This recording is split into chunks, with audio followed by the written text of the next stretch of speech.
Good morning everyone. We're going to start today's session with a challenge. So I'm thinking of a number, I've added 2 and my answer is 17. What was my number? Okay, what I'd like you to do is have a go yourselves by pausing the video and then come back and we'll look at it together. How did you get on? Okay, I'll talk you through my thought processes and how I go about solving it. So I'm thinking of a number. I don't know what that number is yet, so I'm going to put a blank box. And it said I've added 2 and the answer is 17. Now if you think back to a couple of weeks ago when we found missing numbers in a calculation, we actually used the inverse to help us. So if I'm going to go in the opposite direction, so I'm going to start with 17 and I'm going to do the opposite of addition, the inverse. Can you remember what that is? Yes, you're right, it's subtraction. So I'm going to take away 2, subtract 2.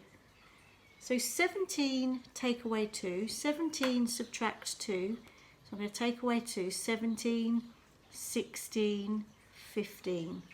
So the answer is 15. Now if I pop the answer that I've got to the subtraction calculation into my addition calculation and just double check. 15, add 2 this time, 15, 16, 17. It works. So that is the answer to this challenge. As you were so good at the last one, why don't we try another one?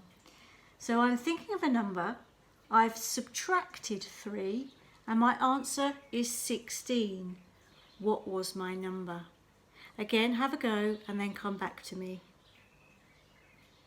Right, this is my thinking, this is how I would go about it. So again, I'm thinking of a number, I don't know what that number is. Subtracted 3, taking away 3, and the answer is 16. Now if again I use the inverse to help me solve this calculation, I'm going to start with 16. And what's the inverse to subtraction this time? Yes, you're right, it's addition. So I'm going to add on the 3.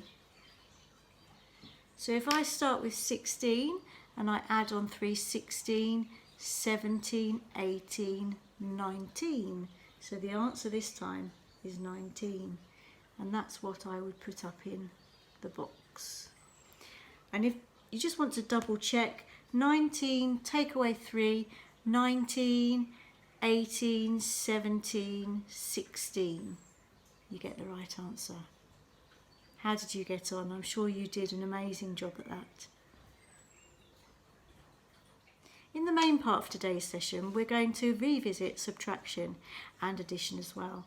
And I know you're asking, well, why do we keep going over the same things?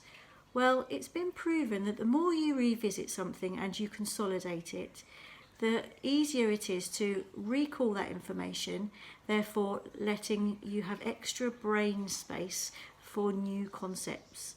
So let's think, how can we go about subtraction today? Well, we'll go back to using our red digit cards. And what we'll do is we'll formulate our own number sentences.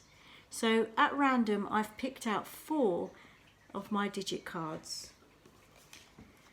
Remember, the first one will go in the tens column. So I have a 2. And then my next digit card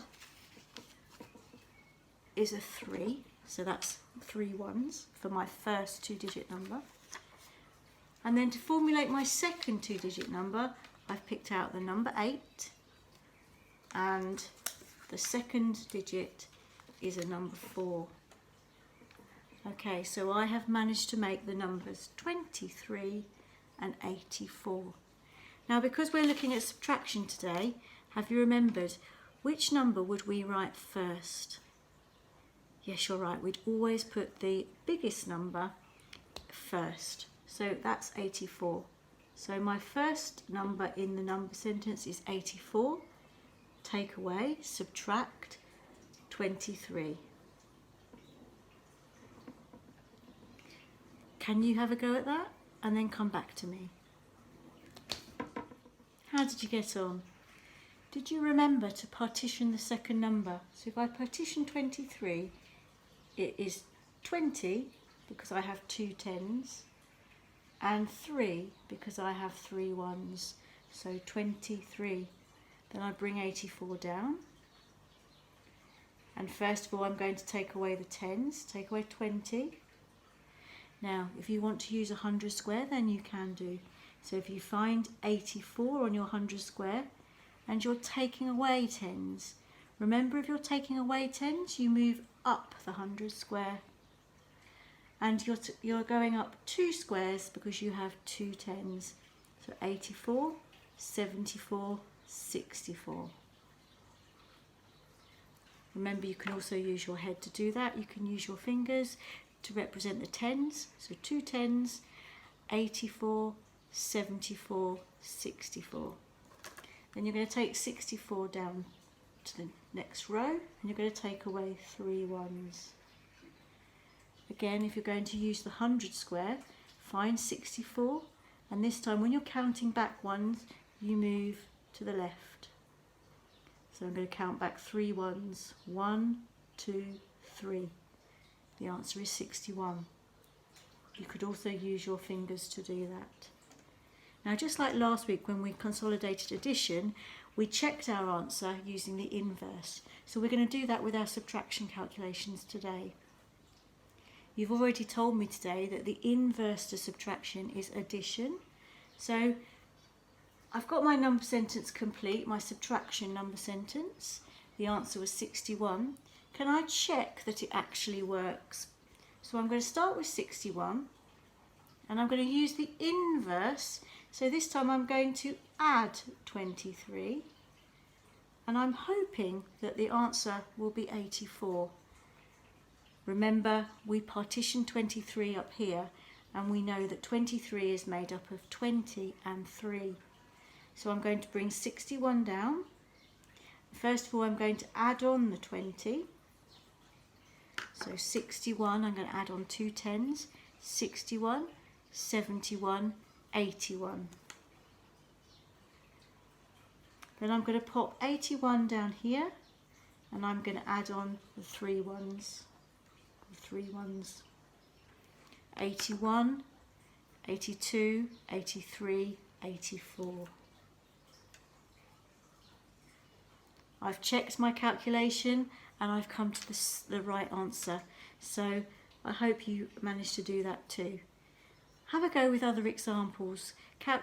Form your own sentences using your digit cards and complete as many as you can. Have fun and I'll see you next time.